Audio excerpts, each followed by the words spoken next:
I'm recording. Okie doke. All right. Well, I'm sure you've got a lot to talk about and people will be joining as we go. So, the floor is yours, sir. Thank you. I'm Mike Mckay. I have for this was the sixth year gone somewhere and done a crazy bike adventure trip, a solo tour through a part of America that I'd never been to, and um, share about it. And I use this as fundraising that I do for cancer research, Dana-Farber Cancer Institute.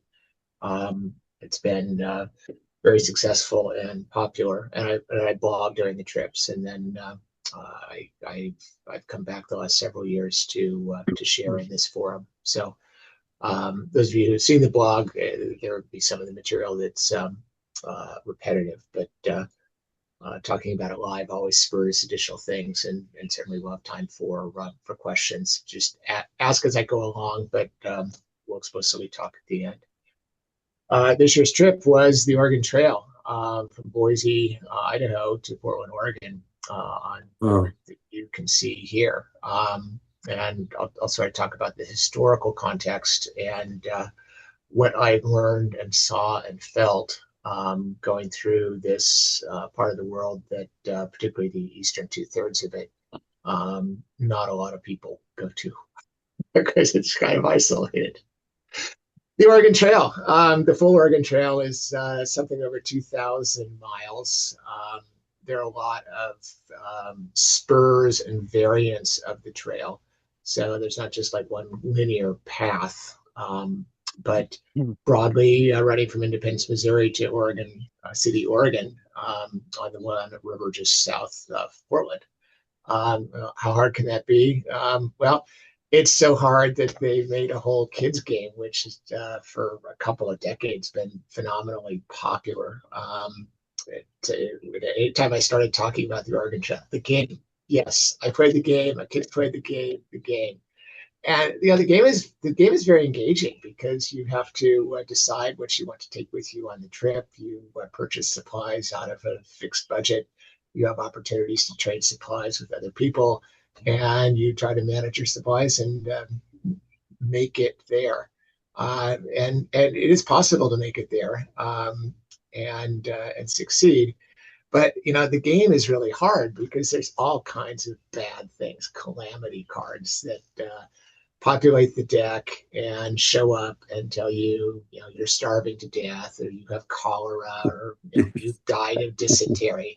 I think part of why the game is so popular with the tweens and middle schoolers is that most of the players die in the game, and actually you have your party that travels together. To win the game, it's collaborative. You only need one person out of your entire party of five to survive the trip to Oregon and all the horrible ways of dying. I mean, it's easy to understand why 12-year-olds find this a fascinating way to learn history.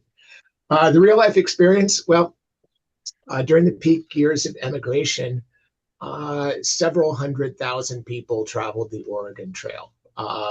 At any given point during the time of year that you would have taken this, you would have hundreds, thousands of covered wagons making the trek.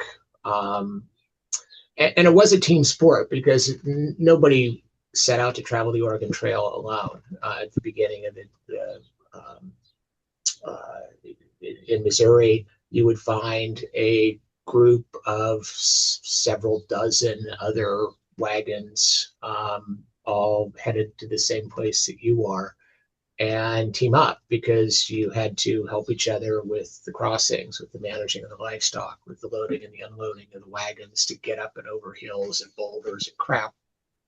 And so it really was a social unit that needed to travel together and work together, live together, trek together, die together, whatever it took. But that's the way it worked. Um, the trail, as I commented, it doesn't have necessarily even a single starting point. There was a conventional path through most of the plains. But people would turn off and go down to the Great Salt Lake Valley and follow the Mormon Trail. Once gold was found in California, California became the most popular final destination. But by 1859, Oregon had over 50,000 residents. It became the 33rd state in the Union, and overwhelmingly, those people arrived in Oregon following the Oregon Trail. And all those calamity guards, if you played the game or said your kids played the game, they were real life things. 10% of the immigrants died en route is the estimated figure. And the immigrant journals talk about just, yeah, we traveled 12 miles on the trail today and saw 37 graves. And that was just a constant part of their life, is seeing all of the people who had failed before them buried along the side of the trail. That it was just a constant reminder that this was really hard and really uncertain. And all the different ways of dying. Infectious diseases were one. Cholera was the number one killer, but typhoid, dysentery, also things. Accidents, just literally falling off the wagon. You're riding in the wagon and you doze off and you hit a bump and you're under the wheel and you're dead. It happened all the time. Drowning on the river crossings, constant risk and constant problem. Accidental gunshots. Everybody has a gun and things happen. And then just all the other routine exposure, because you're out there for months facing all different kinds of weather. And What about Indians? they were really not a problem, partly because there were just so many people that, and they all had guns. So the Indians had better things to do than to try to mess with several dozen armed settlers, immigrants. And for the most part, the immigrants weren't bothering the Indians as much as just They were passing just passing through. Right. through. So they were willing to let that happen just to keep them from, bothering them. Agreed. I just did a little quick math, and if you have 20 years from 1840 to 1860 with 400,000 people, that's in total. No, yeah, that's 400 people on average per week. Right, and it traveling together in parties, and so it's but you said passing through was less of an issue, and if you had an isolated wagon, I'm sure it would have been a problem.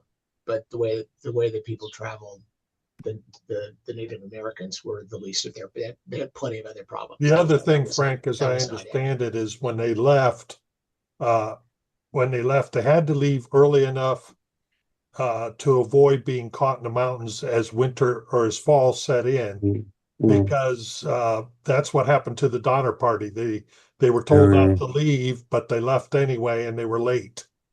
And early snowfall caught them.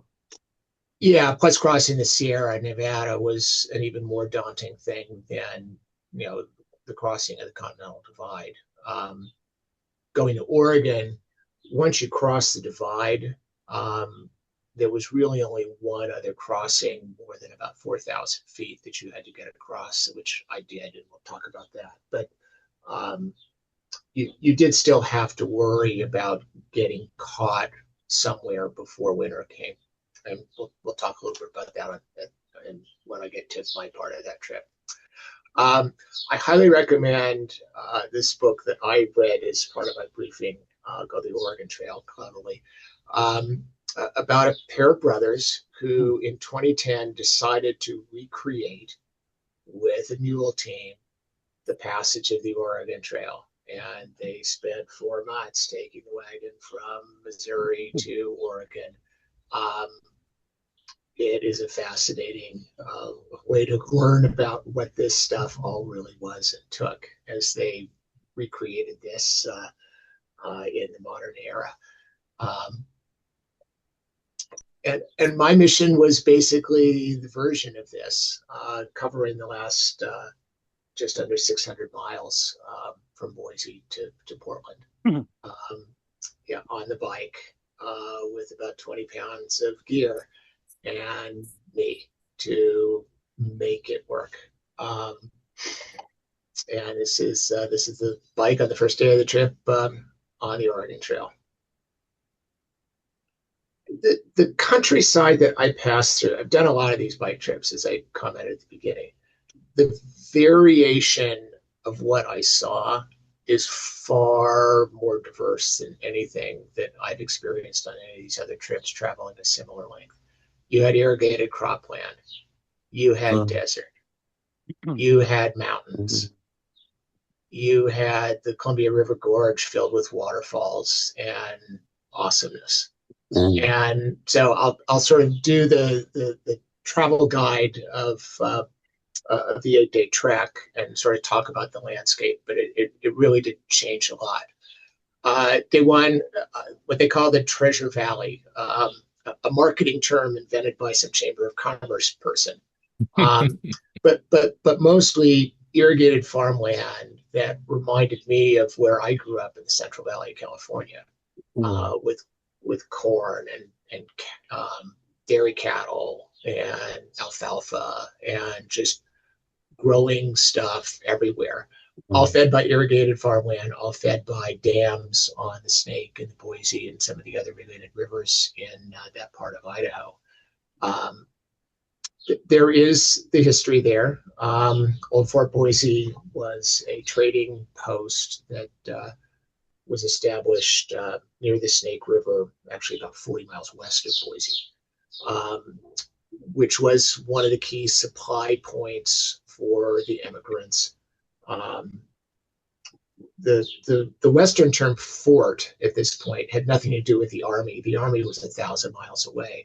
It was basically just a stockade set up by private traders as a meeting place to trade with both the immigrants and the natives, all kinds of stuff. But it was basically like, it was their version of a Walmart, for lack of a better term. I couldn't get inside. It was the wrong day of the week to take a tour, but it was pretty Spartan from what I could tell. I did cross the end about 20 miles before the end of my first day, across the Snake River and into the state of Oregon.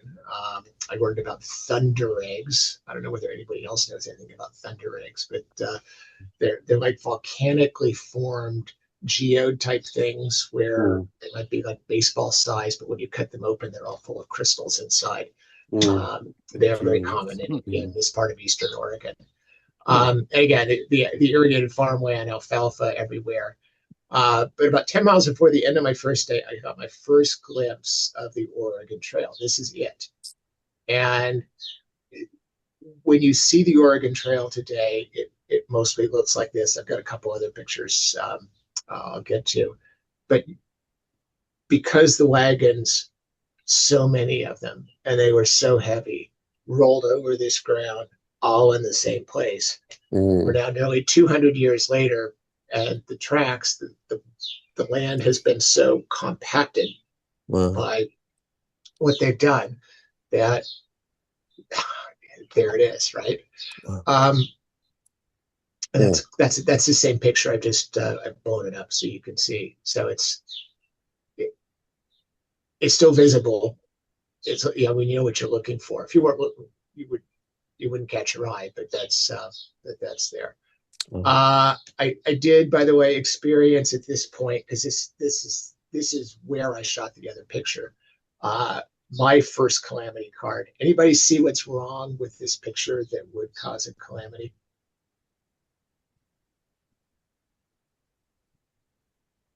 The You fell off tires the are too bike. skinny. Well, that's the tires are as wide as they could be for this particular bicycle. It looks like you fell off the bike, Mike. Well, I had to get off the bike to take the picture. But you see how the shoe is kind of not very secure there, kind of falling out. It fell out. I realized that when I got to the Airbnb that night, so I had to get back on the bike and ride 12 miles round trip back to 6 miles back to where I had dropped the shoe, and 6 miles back to the that was it really is like you have lost your shoe. Do you want to go back and get it? It's like I need the shoe. I don't want to So- ride bike shoes. So on on my that feet. picture, you've got the marker. That's the only way you knew to stop and take a picture Yeah. of the track was Yeah. Yeah, and that was maybe 15 yards off the road. Yeah. And I knew the Oregon Trail was there. I should comment on this. Like most of the exact place where the covered wagons went has been paved over or it's plowed field. And so they're only episodic places where you can actually see something like this. And you're only by exception exactly following today where the wagons went. But directionally, the places that I went are where the wagons went. Oh, And okay. as you'll see with the ongoing pictures, the people certainly know, the tourists come here, everything is Oregon Trail branded and themed for much of the trip. So it's a thematic representation of what the people went through. Go ahead. Well, I was just wondering, Mike. I had a nephew who walked the Appalachian Trail, and he stayed on the trail until he ran out of supplies and food and things, and then he would go into a town and work, earn some money, get some stuff, and go. It's not clear to me, like how often did you go into town? Like you just sleep outside, or did you? Yeah, so I don't camp. Oh yeah, I I'm understand. too old. I'm too old Yeah, to do I know. that. I'm So with you. but the trip is planned around where there are available supplies. So day two is a good representation.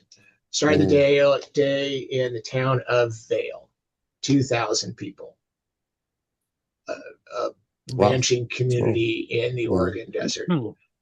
And I finished the day in Baker City, Oregon, 80 something miles away, a town of 10,000 people in the next farming valley. For the 80 miles, there was one town, Huntington, Oregon, Pop 500, where there was a place to resupply.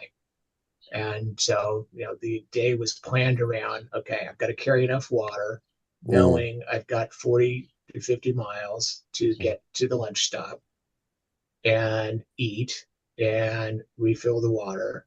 And then there will be no other supplies until I reach Baker City, 40 something miles further up the road. So you're planning and taking what you need, knowing that there really for long stretches are no ways to solve problems. Much of the time you are also out of cell phone range. It is it's the Oregon Trail. That's I'm sure there would be some way to find an isolated ranch house and bail myself out if necessary.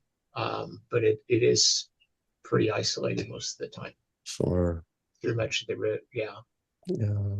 Mike? Go ahead. Mike, did you do this solo? Yes.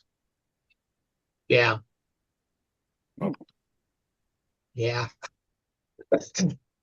There aren't many people that are willing to do something like this. I don't know. I've done some of these other trips with my partner around, at least in part, but she wasn't interested in coming to Oregon, so this was just me. Did you run into other people doing a similar jaunt? No, I saw outside of the last couple of days in the Columbia Gorge, no other bicyclists or anything like that. Certainly from the people that I met and talked to en route, they found what I was doing unique. Mike, before we leave this slide, that top center picture, what is that showing us? It looks Top something center on the picture. road. It's beautiful. Yeah, and this is out in the Oregon. This is at the edge of the irrigated farmland and the desert. And there was a center pivot sprinkler that was spraying across the road that I had to okay, I got it now. have it move out of my way. Not something I'd ever experienced before, although I experienced another one of those exactly the same way the next day. Although it was hot that day, so I was just happy to let it spray me. I should comment on that because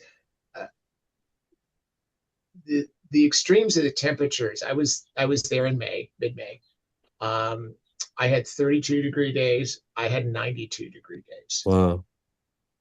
and Dress you accordingly. know, everything in between, Mm. including the hailstorm that I'll get to in Oh, a couple boy. of days. So I felt like I got the full Oregon Trail experience. This is Vail, Oregon. The whole downtown was full of murals, Oregon Trail themed.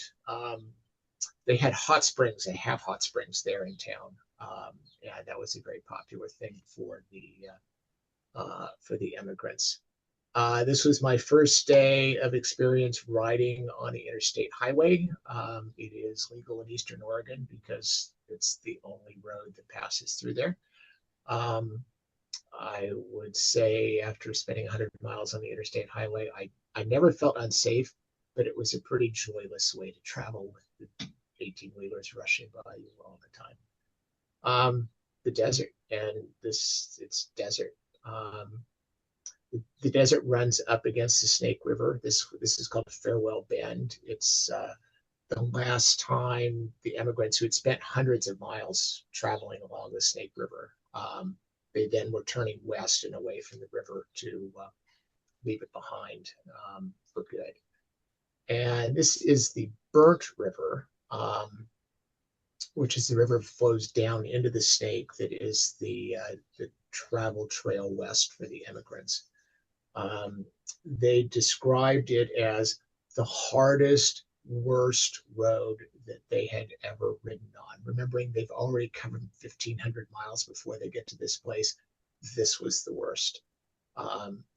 As the wagons work their way up this canyon, they often had to have, like they do on the sailboats, people sit on the high side of the wagon because the road was so sort of steeply cut into the side of the mountain.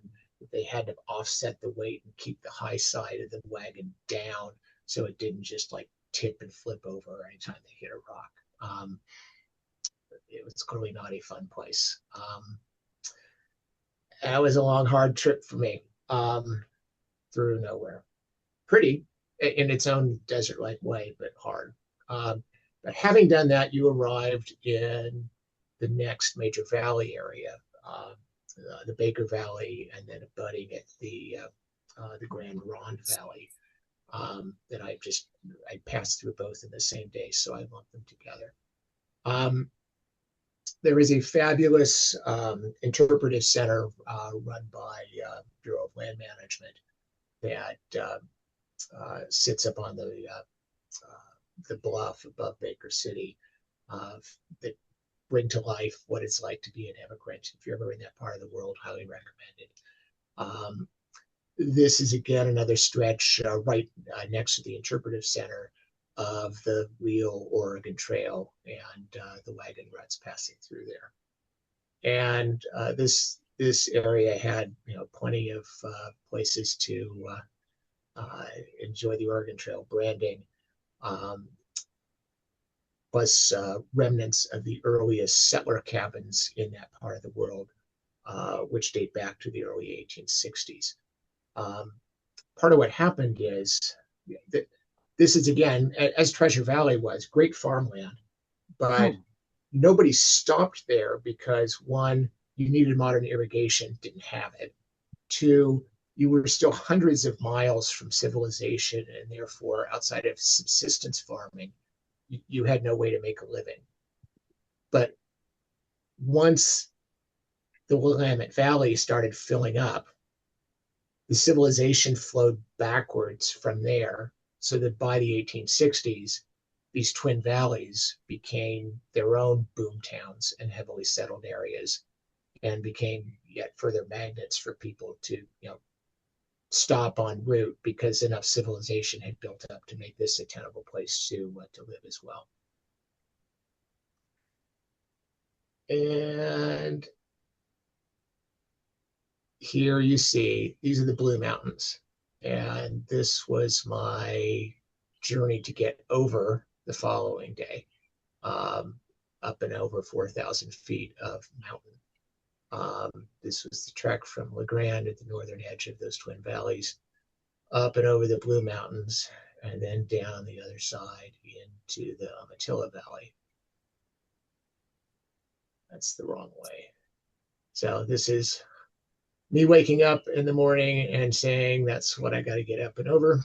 Up and over meant back on the interstate highway in kind of a sandwich between I-84 and the UP main line that runs through that part of the world. This was another day where get up in the town of 10,000, get to the town of 10,000 with one little hamlet in between. I did enjoy a wonderful breakfast at the Rail restaurant in that hamlet. It was very rewarding. The Blue Mountains themselves, beautiful, and alpine meadows. You're up at 4,000 feet, so or over 4,000 feet. So you have all different kinds of topography and plant life up in the world. And having worked your way up and across, sitting at the precipice of the Blue Mountains, looking down the other side into the Umatilla Valley. I did enjoy a wonderful interpretive center run by the Umatilla tribe, talking about what it was like to be a Native American, what it is like to be a Native American in this part of Eastern Oregon. It rhymed pretty hard with the experience I had visiting a lot of the Native American peoples who had been relocated to Oklahoma. Unlike the natives that we talked about earlier, the Umatillas quickly found themselves surrounded by the 1860s with white people who wanted their land and were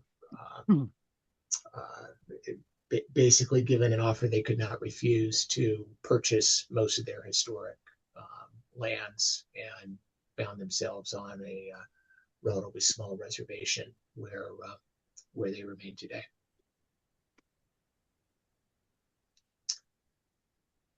At this point, though, you are staring down into the Columbia River Valley.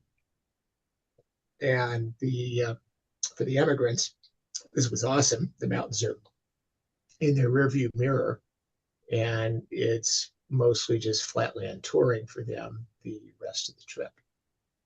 And this was the next couple of days for me to work myself in that direction. The Umatilla Valley is home to Pendleton, Oregon, which is one of the biggest rodeo towns and events in the world. That's the 15,000 person stadium at the top left, where they host the Pendleton Roundup. But having passed through Pendleton, you are back in nowhere. That is the Umatilla River down in the valley, and working my way through very desolate country. Seeing the Oregon Trail signs, though, because this is, again, their country. The weather turned pretty nasty on me. Give you a sense of what that means. Hailstorm. Awesome. Oregon Trail. Yeah. Hail on a bike is a bad combination. This was about pea-sized hail. I thankfully found shelter with a kind couple who let me hang out with them on their front porch for over an hour while the hailstorm worked its way through town. I learned, by the way, the factory that you see in the bottom center is where the guy worked that I met. They grow a ton of potatoes in that part of the world and turn them into, you can see the little McDonald's French fry logo right there. That's what they make in that plant, is French fries. And anybody know what this is? It's not a locust. It's a plague of locusts. It's a Mormon cricket.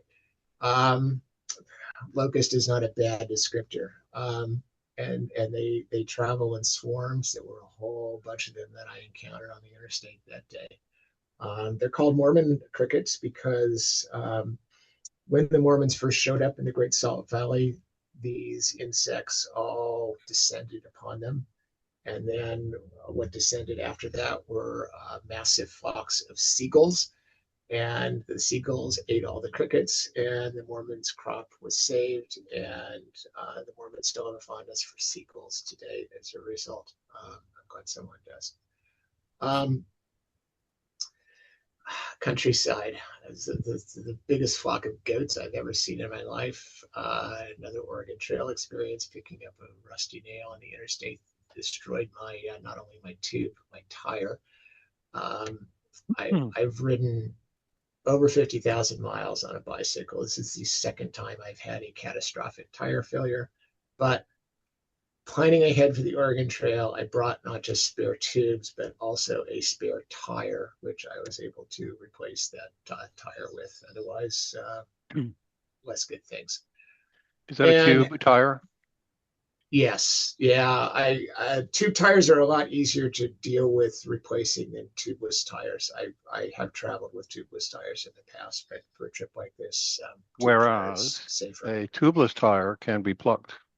They make bicycle tire plugs, and it really works. Well, this one was pretty badly damaged. You can actually see Yep. it's out the sidewall too. Yep. It was pretty ripped apart. My plug kit says to use 2 or 3 if it's a big hole. I haven't really used it yet. Okay.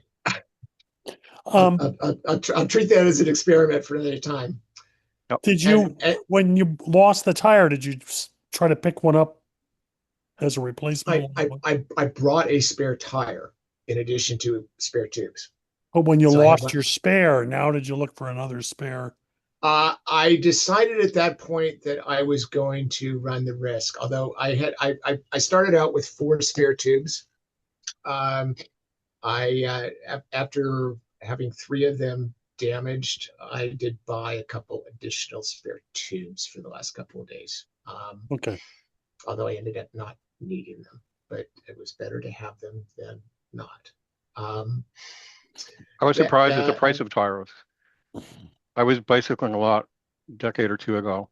I remember paying like $8 for a tire on, Nash Bar. Now they're $50-$60 a piece.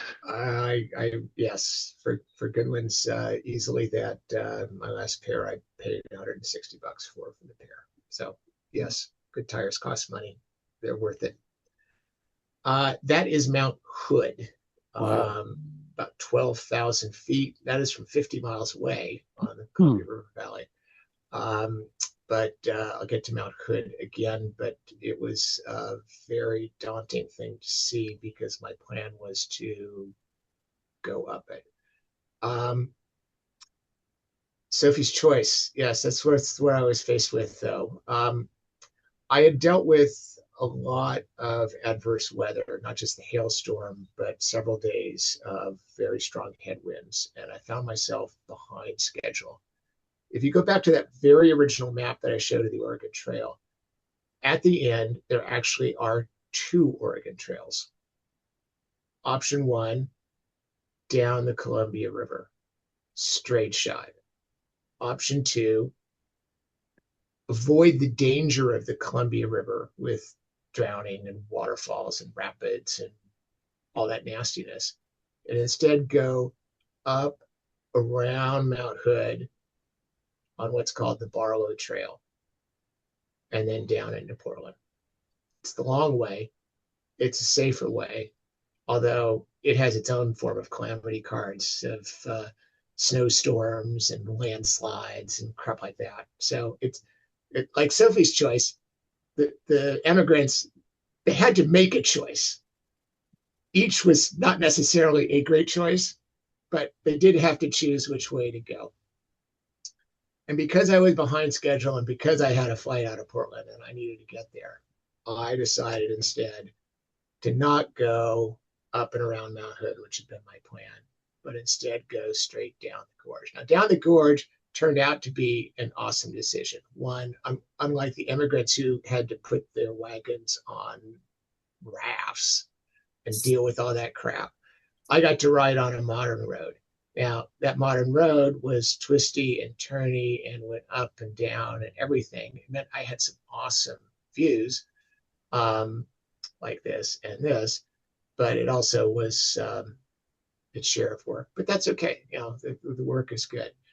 I did, and I think Ron Irving, who's on the line today for this, took advantage of the opportunity to cross over that bridge and find myself in Clickitat County, Washington, Not what the Oregon Trail people would have done, but I took advantage of the fact that I was going to detour and just do a little miles on the Washington side of the river.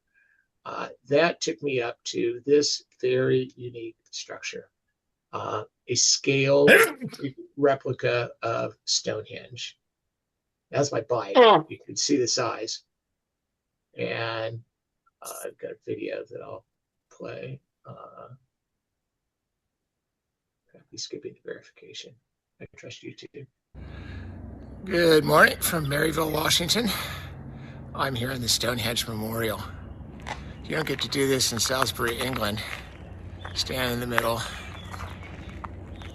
see everything, be alone. This was formed as a memorial to local soldiers who died during World War I. You can see the plaques on the columns behind. Very unique. Good morning. And so that was fun. It is what it is. But it's if you're ever in that part of the world, it's definitely worth the trek up. Easier in a car than climbing the 400 feet on the bicycle. Mike? This shot is taken from there. Yes. Did they align them with the solstice occurrences like Stonehenge, or they just randomly placed them? I don't know. I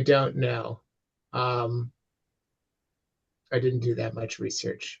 Did you know that it was there, or did you just stumble? Yeah, no, Ron Irving told me it was there. That's why I set aside the time to go over to the Washington side and hike up that hillside. But it's the kind of thing that I think you would easily not, if you didn't know it was there to go look for it, then you could easily pass by on the interstate and have no idea that this thing was there. Oh, cool. But now you guys know.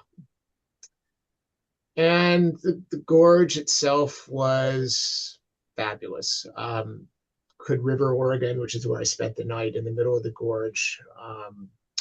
Just a wonderful, quaint little town.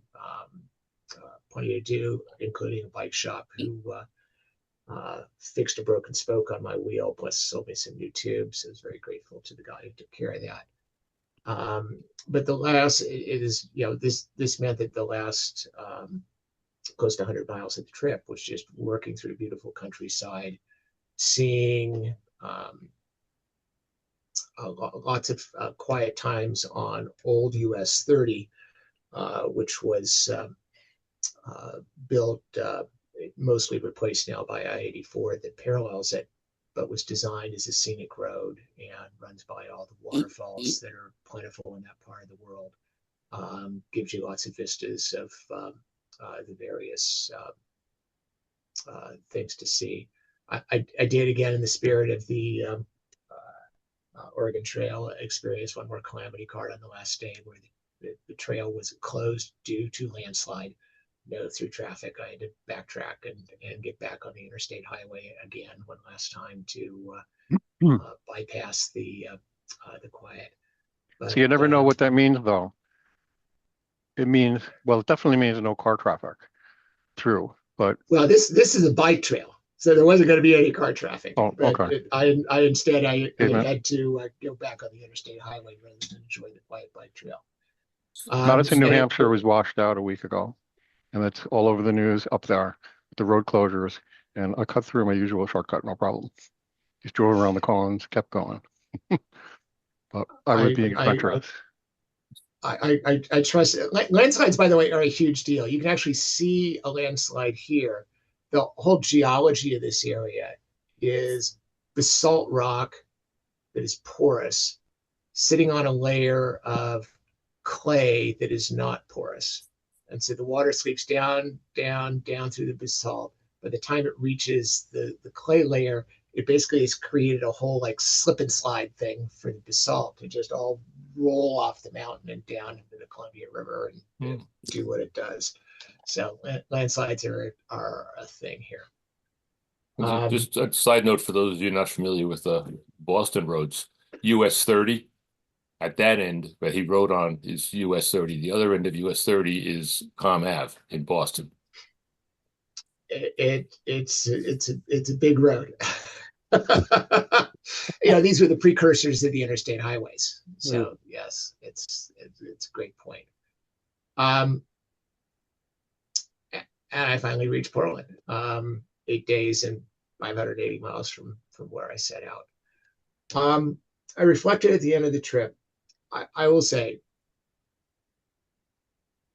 my 8 days took the immigrants 6 weeks. And by the way, they'd been traveling for months before they got to there. They were amazingly motivated. It was obviously not a secret that there was so much death and carnage and risk involved with making this trip. But for these people, the opportunity to create new lives on free, fertile farmland and be independent and not be subject to the types of control and stuff in everyday lives in the States. They were driven by economic and the ability to build something for themselves. And this wasn't about adventure. This was, hard-nosed practical reality, despite the risks and despite the fact that they might die en route. This was a better opportunity for them and their family, and they took it. I met a lot of people along the way. This part of my taking these trips is to try to meet people and engage and learn about, like, why do you live in this town of 2,000 people in the middle of nowhere?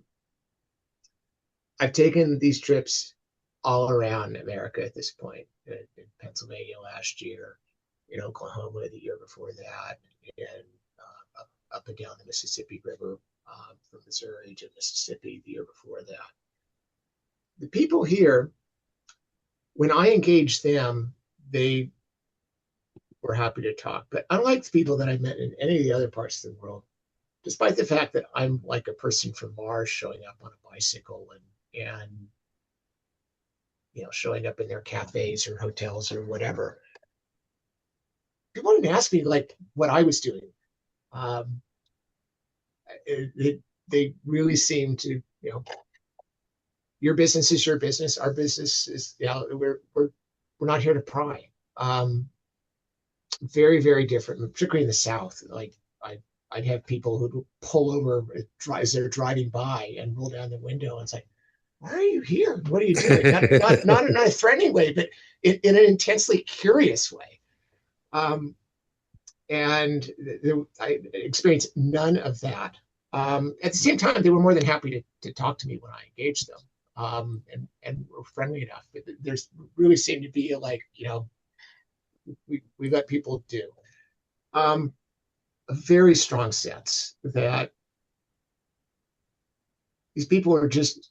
I go into a cafe and I realize, because I'm looking at my phone, I'm like the only person with my head down looking at a phone, as opposed to talking and engaging with people around them.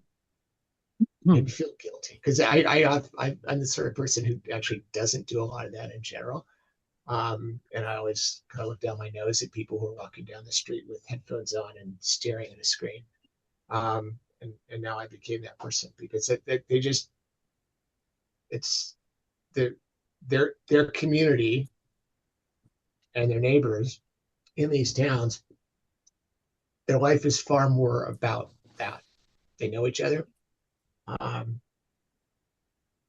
and their families and their kids and stuff, and they engage in a way that is not my everyday norm in the world that I live in. And it was good to see. It felt healthy. And I thought that was important to share. And it relates to they're far more present in their lives than I think we often are in ours, given our much bigger set of concerns and involvement. And so I grew up in a farm town of 3,000 people, so I brought back memories of that in a different era. But I appreciate that they have lives that have meaning to them. Many of them are people who lived in Seattle or Portland or California that have consciously chosen a way of life that is different than that because they think it's more aligned with what they want to be doing and who they want to be and what they want their families to be.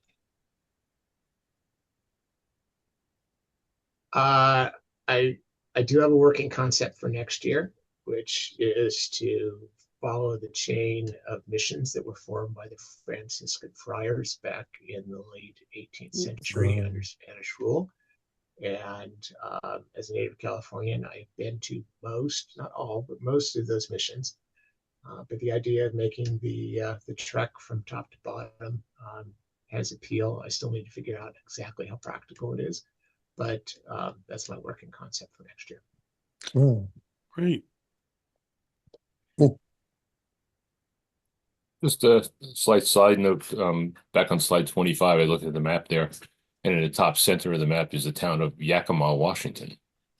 Oh, there it is. And that's where my mother's from, and she told me Oh. that her great-grandmother actually went out on the Oregon Trail in a covered wagon. I know no other facts or no other corroborating information other than that's what my mother told me when I was young. There's no reason to believe that it's not true. Yeah, I agree. It's, the whole place was settled by, settlers. Been out there a couple times to see family when I was young, but have not been back for a long time. Yeah, I didn't make it that far north, but Yeah. My understanding of most of the immigrants going out west is they weren't from overseas. They were kind of moving away from the crowds that were filling in the East Coast and looking for open land to the west, which is they were already citizens of the United States. They were just moving further inland. That's certainly consistent with what I read, and part of it too is, okay, there's a family farm with X amount of acreage. There are 8 of us kids. I'm not going to get much of any of that, and if I want to farm, I need some place to go, and I don't have capital to buy something. What do? I go to Oregon. Right. Mm. And certainly given the family sizes, which were common in those days, much, much larger than today, that had to be a consideration for many people. If that's the life that they wanted to live, then I had to go someplace where I could get land.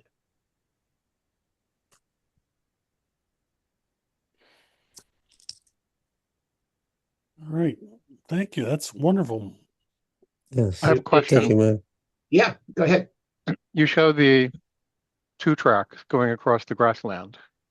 You said it were ruts. Were you traveling on that, or did you like just pull over and take a picture?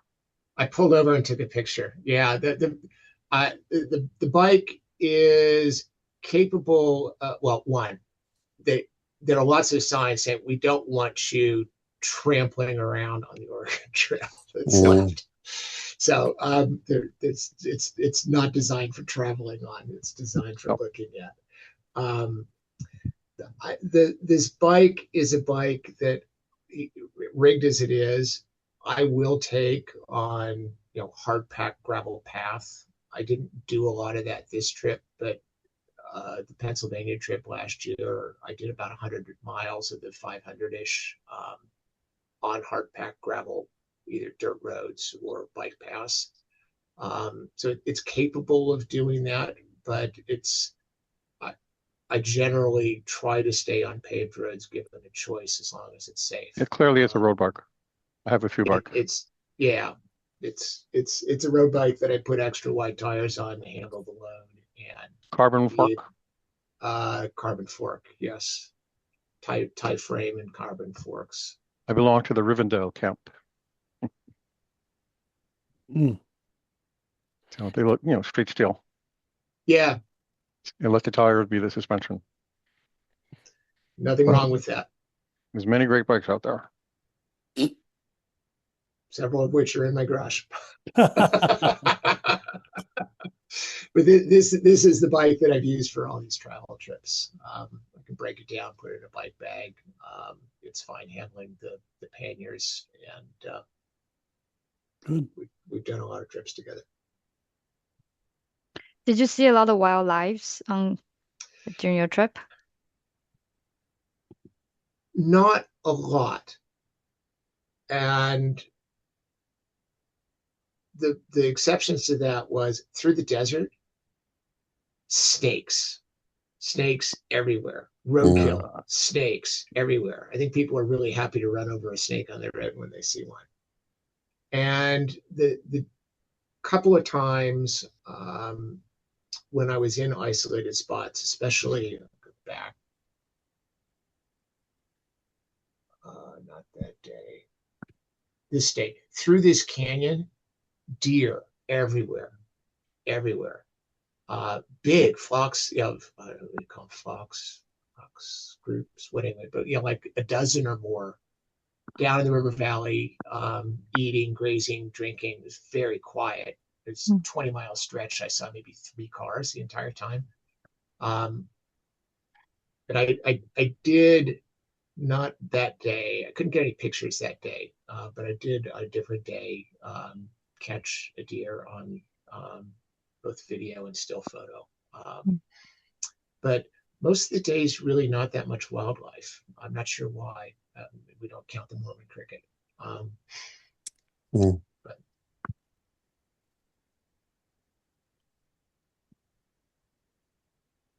Excellent. Well, we look forward to more of your adventures. yeah, we'll see what manifests next year. I'm committed to being back on the bike again next year somewhere. So be it in California or somewhere else. We'll hopefully have something new to talk about next year. Yeah, I will be saving this to my YouTube channel, where also I will be publishing his discussion of his Pennsylvania ride from last year that I will upload and publish. So if you want to go back and review, and I have been recording the talks lately, so anybody wants to look at the old ones. I just wanted to take over the screen for a minute. Yeah, I'm stopping sharing. Yeah, and my brother and I found some pictures of you that you didn't share. Wow.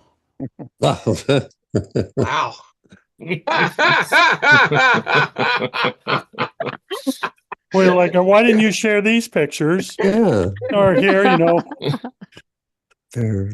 my brother and I, there, we're on the Oregon Trail doing what you were There you told about.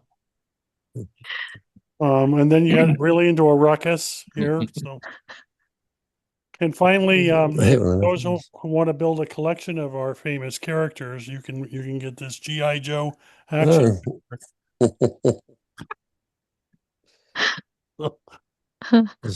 I will send you those pictures. My kids might get me that one for Father's Day. Hey, Bruce, to be fair, show him Frank too.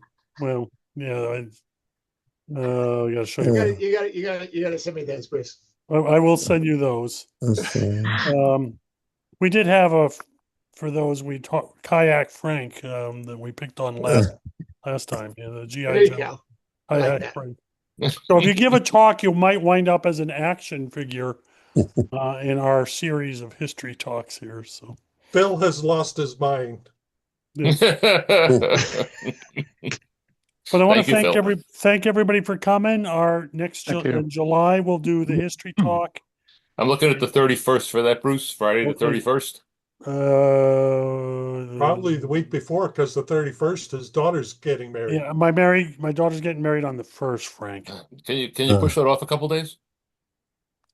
Maybe we can do Thursday the 30th. I don't Thursday that works for me. Friday my grandkids are going to be here Friday.